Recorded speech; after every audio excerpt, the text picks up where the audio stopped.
Deutéronome 2. Nous nous tournâmes, et nous partîmes pour le désert, par le chemin de la mer Rouge, comme l'Éternel me l'avait ordonné, nous suivîmes longtemps les contours de la montagne de Séhir. L'Éternel me dit: Vous avez assez suivi les contours de cette montagne.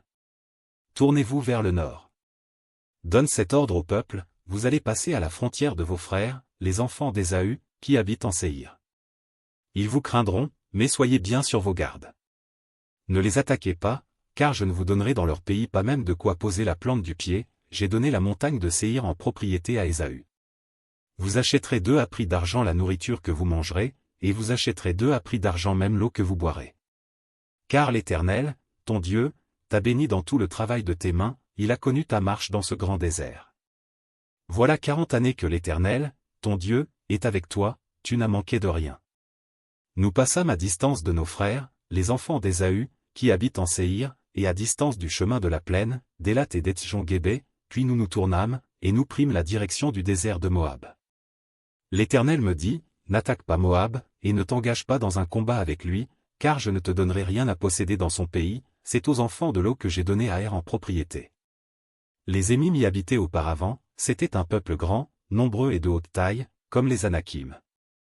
Ils passaient aussi pour être des Rephaïm, de même que les Anakim, mais les Moabites les appelaient Émim.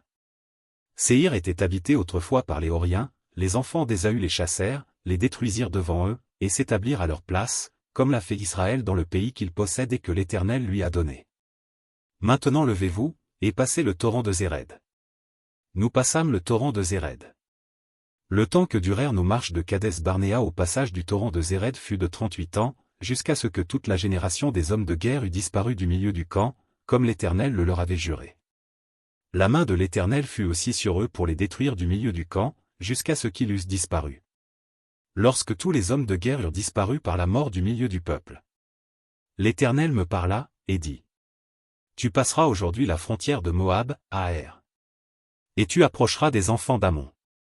Ne les attaque pas, et ne t'engage pas dans un combat avec eux, car je ne te donnerai rien à posséder dans le pays des enfants d'Ammon, c'est aux enfants de l'eau que je l'ai donné en propriété. Ce pays passait aussi pour un pays de Rephaïm, des Rephaïm y habitaient auparavant, et les Ammonites les appelaient Zamzumim. C'était un peuple grand, nombreux et de haute taille, comme les Anakim. L'Éternel les détruisit devant les Ammonites, qui les chassèrent et s'établirent à leur place.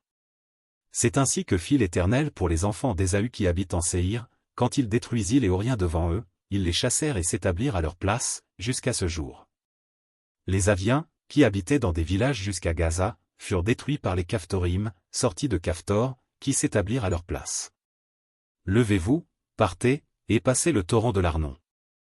Vois, je livre entre tes mains Sion, roi de Hesbon, l'Amoréen et son pays. Commence la conquête, fais-lui la guerre. Je vais répandre dès aujourd'hui la frayeur et la crainte de toi sur tous les peuples qui sont sous le ciel, et, au bruit de ta renommée, ils trembleront et seront saisis d'angoisse à cause de toi. J'envoyai, du désert de Kédémoth, des messagers à Sion, roi de Hesbon, avec des paroles de paix.